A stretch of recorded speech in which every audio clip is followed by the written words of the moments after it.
Pour la première fois, le Sénat a chiffré de manière précise le coût économique et financier de la pollution de l'air, 101,3 milliards d'euros. Il est temps de dire stop.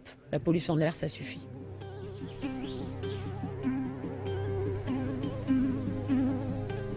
C'est une menace invisible et insidieuse. La pollution atmosphérique est là, partout, tout le temps. Pollution insaisissable, car volatile, elle ne connaît pas de frontières et ses effets sont de plus en plus nombreux. Chez nous, dans la rue, dans le métro, sur notre lieu de travail, à la ville, à la campagne, à la montagne, nous respirons quotidiennement du monoxyde de carbone, des oxydes d'azote, du soufre, des particules fines. Et de plus en plus souvent, dans des proportions bien supérieures à celles tolérées par l'Organisation mondiale de la santé ou l'Union européenne. L'industrie, l'agriculture, le chauffage, les transports, les sources de la pollution atmosphérique sont multiples.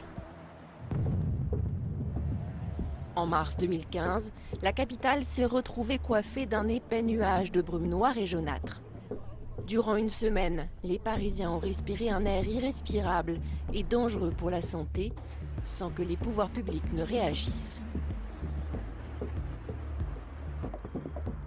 Nous avons eu 3 jours de circulation alternée en 17 ans. Ils attendent, je pense sans le dire, le vent ou la pluie. Le vent ou la pluie leur évitera de prendre une mesure courageuse, entre guillemets, de circulation alternée, qui n'est même pas la panacée pour régler le problème de la pollution de l'air. Paris asphyxié, symbole d'un mal devenu fréquent, symbole également de l'inaction des autorités compétentes. La ministre de l'écologie et la maire de Paris n'ont cessé de se renvoyer la balle. Après 4 jours de polémique, la circulation alternée avait été décidée. Les pouvoirs publics n'ont pas suffisamment anticipé le sujet de la pollution de l'air, puisque on va toujours encore rentrer dans des discussions sur circulation alternée ou pas alternée, avec les difficultés qu'effectivement que ça peut représenter. Et moins on va en faire, moins notre société sera en capacité d'avancer sur ce sujet. C'est dans ce contexte alarmant qu'au Sénat voit le jour une commission d'enquête sur le coût économique et financier de la pollution atmosphérique. Son président Les Républicains Jean-François Husson et la rapporteure Europe Écologie Les Verts Leïla Hachi comptent bien mettre en exergue le coût de l'inaction.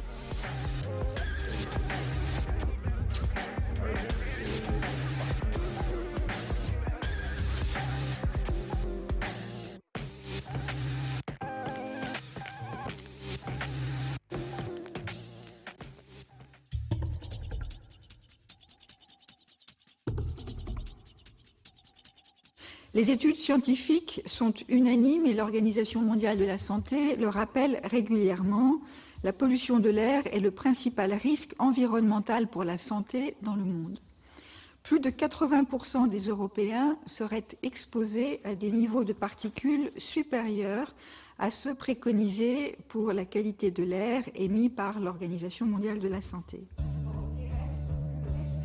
Auditionnée par la commission d'enquête, la ministre de la Santé, méthodiquement, dresse la liste des pathologies liées à la pollution atmosphérique. La pollution est responsable de pathologies respiratoires telles que l'asthme, la bronchite, la pneumopathie, mais aussi d'effets cardiovasculaires comme les accidents vasculaires cérébraux et les cardiopathies. D'autres effets inquiétants ont été plus récemment mis en évidence. Je pense aux effets indésirables sur la grossesse, sur le développement neurologique et la fonction cognitive, ou encore sur certaines pathologies chroniques comme le diabète. Le constat sanitaire est connu et accablant. Asthme, bronchite chronique, allergies, maladies cardiovasculaires, cancer du poumon et de la vessie. Selon l'Organisation mondiale de la santé, l'air empoisonné que nous respirons serait responsable de 40 000 morts prématurées en France, 7 millions dans le monde. À mon sens, je prendrai un exemple qui a peut-être choqué, on est dans le cas de l'amiante. Voilà. Dans les années 1920, on savait que l'amiante était nocif pour la santé. On a pris des résolutions bien après, en ayant sacrifié quelques générations. La pollution de l'air aujourd'hui est un scandale sanitaire.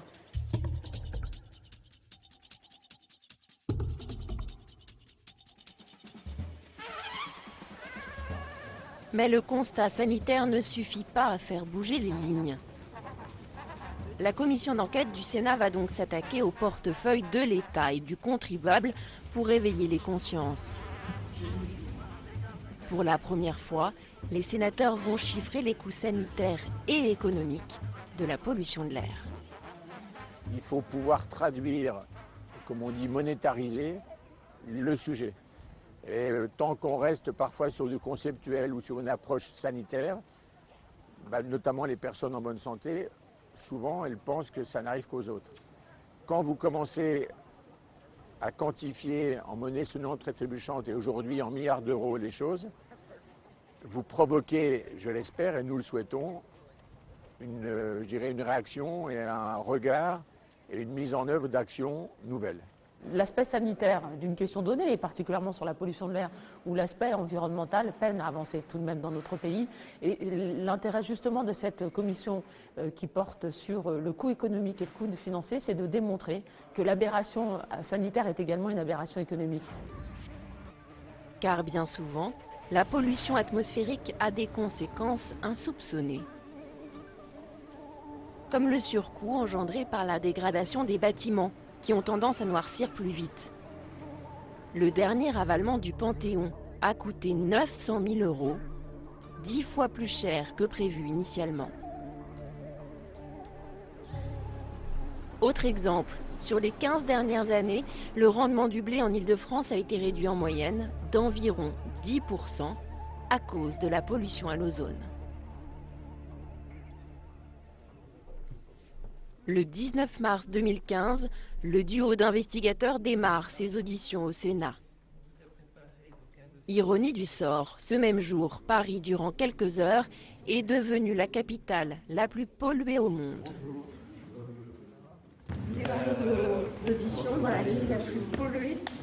C'était hier. C'est un clin d'œil. C'est dire à quel point le sujet est pertinent.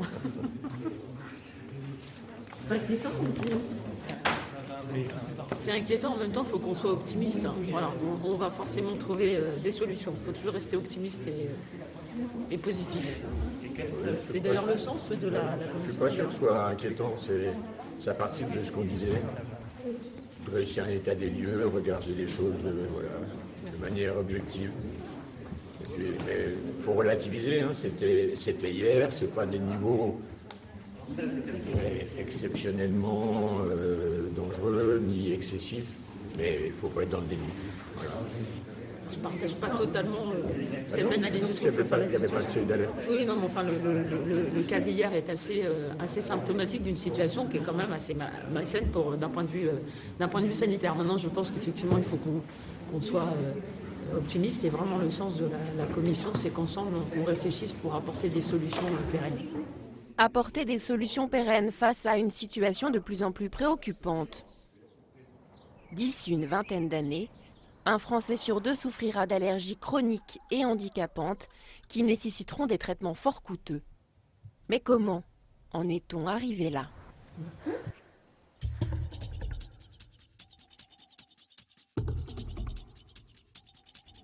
Le plus dur commence pour toi, la question. Tu vas être soumis à une épreuve, tu sais. Jean-François Husson et Leïla Hachi auditionnent certains des ministres en exercice. La ministre de l'écologie, le ministre du budget et la ministre de la santé. Les sénateurs veulent savoir ce que l'État met en œuvre pour lutter contre la pollution de l'air. Est-ce que le ministère de l'écologie a réalisé des études sur le coût économique et financier de la pollution de l'air? Avez-vous également étudié les effets cocktails? Écoutez, à ce stade, je pense que c'est intégré, mais je n'ai pas là, ici entre les mains la totalité du rapport dans sa complexité. Il y a à la fois les impacts sur la santé liés à la pollution de l'air, à la morbidité, les dépenses de traitement, d'examen, de consultation médicale, et puis les interactions, c'est ce que vous dites par l'effet cocktail, c'est-à-dire les interactions entre, c'est ça que vous voulez dire, les interactions entre... En fait, pour préciser mon interrogation, Madame la Ministre, nous avons auditionné un certain nombre de scientifiques qui justement précisaient, nous expliquaient en fait que sur les études qui ont été faites, les coûts sont nécessairement à minima, puisque simplement on a des analyses sur l'impact sanitaire, grosso modo sur 6 à 20 maximum polluants, et que les effets cocktails sont absolument jamais abordés. Donc si vous avez une autre étude, ceci nous intéresserait parce que ça rentrerait en contradiction avec les différentes analyses qu'on a pu avoir. Et, oui, je pense que ces effets ne sont pas intégrés. Non, les effets cocktails ne sont pas intégrés. Non, je ne crois pas, non. Et parce que je pense que nous n'y avons pas pensé. Voilà. Vous voyez l'intérêt aussi de ces auditions, ça permet d'enrichir les travaux et les démarches. Vous avez supprimé l'écotaxe. Vous avez réintroduit l'autorisation des feux de cheminée et vous avez parallèlement rogné sur l'abandon, puisque vous avez abandonné la loi de diesel. Est-ce que vous ne pensez pas qu'il y a une forme d'incohérence, si je puis dire, entre le propos affiché qui fait qu'en fait vous souhaitez aller dans le sens de la dépollution de l'air et pour autant vous prenez des mesures qui ne sont pas en adéquation avec les objectifs que vous avez voulu fixer? Sur la question des feux de cheminée, je pense en effet que la façon de l'interdit tel qu'il est généralisé, tel qu'il avait été prononcé, mélanger allègrement l'interdiction des chauffages au bois qui sont source de pollution par particules, bien évidemment, surtout les vieux chauffages qui ne sont pas aux normes, avec les flambées de bois de loisirs au moment de l'hiver. Et donc interdire à la veille de Noël les feux de cheminée, c'est pour moi de l'écologie punitive. Et c'est pour ça que j'ai arrêté, j'ai demandé la réforme de cet arrêté pour bien cerner les choses. C'est au tour de Marisol Touraine d'être sous le feu des questions. Comment vous êtes-vous mobilisé, par exemple, pour l'interdiction du diesel, puisqu'on sait depuis 1983 que le diesel est cancérigène? Peut-on considérer que du jour au lendemain, il sera possible de procéder à l'interruption ou l'interdiction du diesel, outre que cela ne relève pas de mes compétences? Je crois que cela n'est pas envisageable.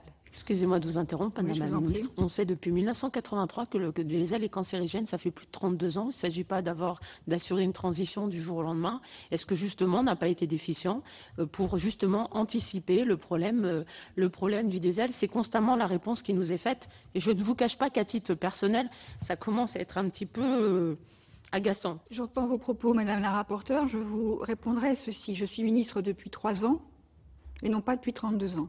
Je ne peux que vous répéter ce que je vous ai dit. Je suis ministre en charge de la santé et comme ministre en charge de la santé, j'ai indiqué que le diesel avait évidemment un impact sur la santé et que nous devions en tenir compte. Une rapporteure qui ne lâche rien, des questions qui ne trouvent pas de réponse. Et au final, la ministre de l'écologie qui s'en remet aux sénateurs pour faire bouger les lignes. Soit il y a un constat, justement, avec ces morts prématurées, et à ce moment-là, ça appelle des mesures radicales. Et moi, je ne demande qu'à avoir un rapport sénatorial qui, enfin, recommande des mesures radicales. Parce que chaque fois qu'on en prend, ce sont des levées de boucliers, ce sont des moqueries, ce sont des dénigrements, etc. Quand j'interviens pour interdire la vente libre de produits extrêmement dangereux pour la santé qui sont mis dans des jardins privés ou dans les jardins publics, alors ce sont des levées de boucliers. Quand je mets à jour des statistiques concernant les cancers vraiment dramatiques que subissent les viticulteurs ou les agriculteurs à cause de l'utilisation de pesticides, alors ce sont des protestations. Quand on dit, mais il faut quand même que les transports en commun au diesel donnent l'exemple, les bus, comment se fait-il qu'il faut attendre 2020 pour avoir que des bus électriques? Mais franchement, il faut que les choses aillent quand même beaucoup plus vite. Terrible aveu d'impuissance. Concernant la pollution de l'air, la ministre de l'écologie ne peut rien faire. Si c'est empreint de sincérité ce que je crois et surtout ce que j'espère, c'est grave. Est-ce qu'on ne peut pas demander aux autres, c'est-à-dire notamment au territoire, à la représentation nationale, ce qu'on est incapable d'obtenir par la négociation et par le processus législatif? C'est un discours qui est quand même difficile à entendre pour une ministre de l'Environnement. Il faudrait que justement la ministre de l'Environnement, entre autres, mais pas la seule, il y a d'autres ministères qui sont concernés, fasse œuvre de pédagogie et travaille sur des textes, sur des normes pour lutter contre la pollution de l'air. Ce n'est pas simplement la commission d'enquête de s'emparer du sujet, c'est l'ensemble de la société. Et s'il y a bien justement un levier dont on a identifié les lacunes et l'absence de souffle, c'est bien l'État. La protection de l'environnement, la lutte contre la pollution nécessite une vision à moyen et long terme, à l'opposé du temps médiatique où l'immédiateté prime. Depuis plus de 20 ans, les gouvernements successifs, quelle que soit la majorité politique, n'ont jamais opté pour une politique environnementale ambitieuse, ce qui a conduit à un air de plus en plus vicieux. Il y a en effet des inerties, des freins, des lobbies, et c'est pour ça qu'il faut maintenant que chacun soit mis devant ses responsabilités. C'est pas au lobby de faire la loi. Les lobbies, le mot est lâché.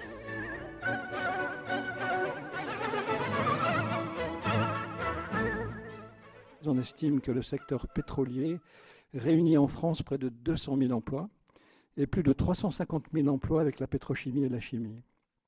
Chaque année, l'industrie pétrolière collecte pour le Trésor public plus de 32 milliards d'euros, dont 24 milliards de TICPE et 8 milliards de TVA. Aujourd'hui, Air Liquide représente 50 000 personnes dans le monde, dont 11 500 en France. Donc je ne vais pas m'appesantir sur la présentation du groupe Airbus.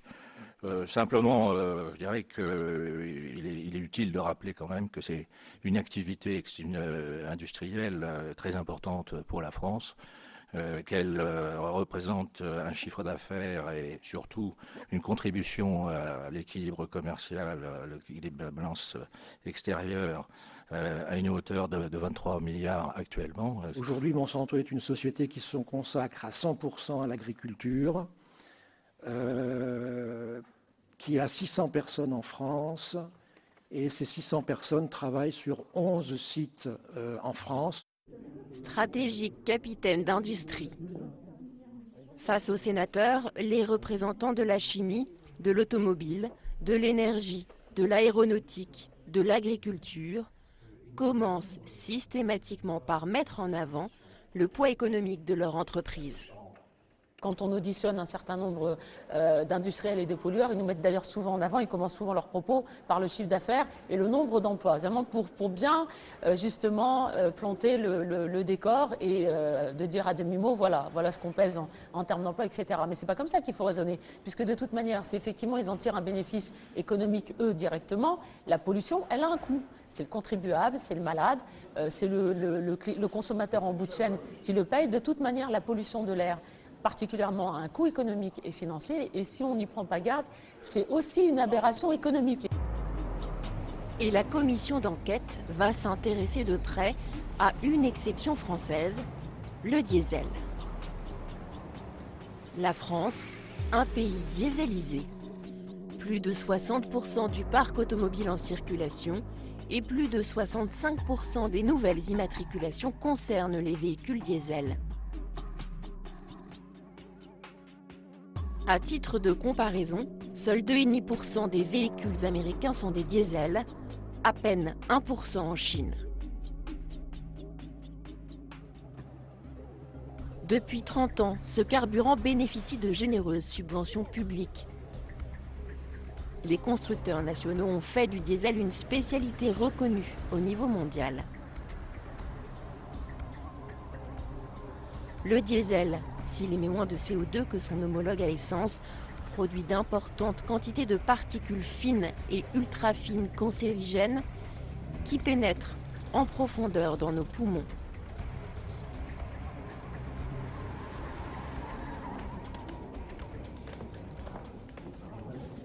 La rapporteure va tenter de comprendre comment les constructeurs tricolores ont pu investir dans la technologie du diesel avec la bénédiction de l'État, en dépit des avertissements et des dangers sanitaires.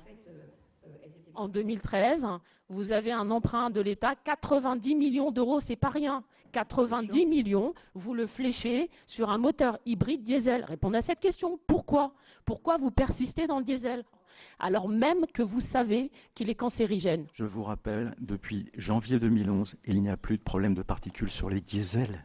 Ils sont équipés d'un filtre à particules. Ils émettent moins de particules que les moteurs essence, Madame Aïchi, depuis janvier 2011. Donc depuis janvier 2011, les particules qui sortent de vos véhicules sont propres. Mais il n'y en a, a pas d'impact. Il n'y a pas de particules. C'est pas qu'elles sont propres, c'est qu'il n'y en a pas. À partir du moment où les filtres à particules sont disponibles, que le moteur diesel est propre, vous dites que le moteur diesel est propre. Il émet. Vous savez que vous avez prêté serment, hein, de dire la vérité, toute la vérité. Aujourd'hui, devant la Commission et la représentation nationale, vous dites que le moteur diesel est propre. Le moteur diesel n'émet pas de particules. Il en émet aux alentours d'1 milligramme par kilomètre de CO2. Merci beaucoup. Excusez-moi. Échange tendu entre Leïla Hachi et l'un des cadres de PSA Peugeot Citroën. Mais un diesel propre existe-t-il ? Si les constructeurs automobiles mettent en avant l'efficacité des filtres à particules, certains experts sont bien plus sceptiques. Au Sénat devrait voir le jour une expertise indépendante quant à l'efficacité des filtres à particules. Une chose est sûre, l'industrie automobile française a tout misé avec le soutien de l'État sur le diesel et a accumulé du retard sur les véhicules propres. Alors, je pense qu'il ne faut surtout pas faire de stigmatisation de cette technologie, ne surtout pas laisser croire qu'un des deux grands constructeurs français ne pense qu'au diesel. Je pense que c'est un mauvais débat. Nous, ce que nous disons, c'est que l'on a besoin d'une palette de technologies pour répondre aux ambitions réglementaires émissions et également CO2 de la fin de la décennie. Bien. Et il faut être capable d'offrir cette palette de technologies pour tous les coûts, pour tous les porte-monnaies de tous nos clients. Aujourd'hui, il y a un certain nombre de technologies qui sont nouvelles, véhicules électriques, hybrides rechargeables. Ce sont des technologies qui sont encore aujourd'hui très chères, qui ne sont pas à la portée de tout le monde. Brandir l'argument du porte-monnaie des Français, une technique utilisée depuis longtemps par les industriels. Le chantage à l'emploi en est une autre. Si vous êtes un industriel, vous avez des jobs, vous avez des usines à faire tourner, vous avez des clients à satisfaire, vous êtes dans une compétition internationale. Si vous ne jouez plus dans une compétition internationale et si on impose à l'industriel des normes qui sont spécifiques et qui sont beaucoup plus difficiles, beaucoup plus dures, et c'est le cas qu'en Amérique, en Arabie Saoudite ou en Inde, forcément, vous allez accélérer la fermeture des usines. Ça peut être un choix politique. Moi, pourquoi pas ? Mais ceci dit, ça a des tas de conséquences.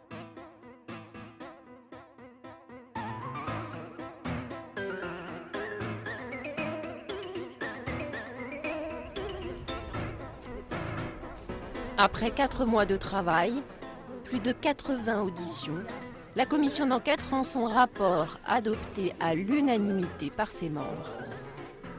Et au final, la facture de la pollution de l'air est astronomique, 101 milliards d'euros par an.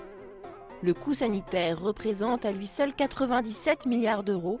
C'est la facture chiffrée des morts prématurées, du traitement des maladies ou encore de l'absentéisme lié à la pollution de l'air.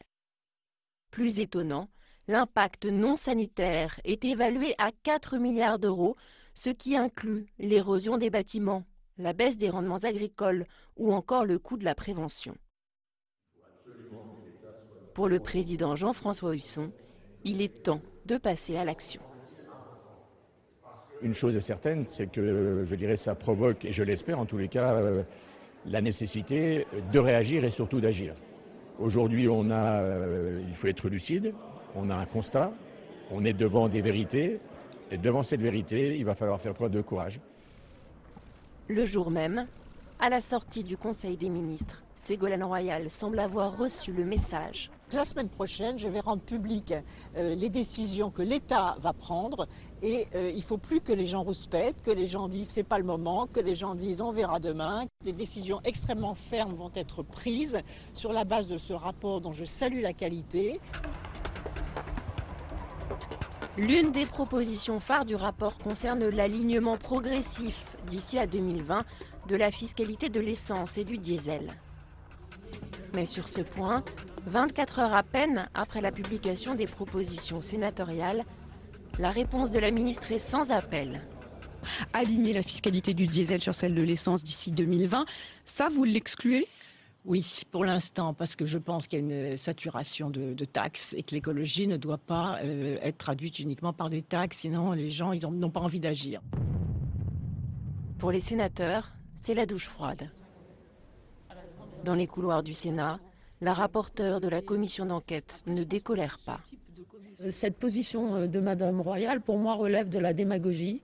Et je pense même que nous on est plutôt, je suis à titre personnel, pour une logique d'une population en meilleure santé. Madame Royal, en persistant dans cette logique de refuser de vouloir lisser le prix du diesel sur celui de l'essence, elle entretient encore un système économique qui favorise la pollution de l'air avec un impact sur la santé de nos concitoyens. Je trouve que c'est plutôt léger pour une ministre de l'Environnement. Aujourd'hui, la question que je me pose, c'est que fait Madame Royal pour l'environnement ? Voilà, hormis avoir supprimé l'écotaxe, que fait Madame Royal pour l'environnement et particulièrement pour la qualité de l'air dans notre pays ?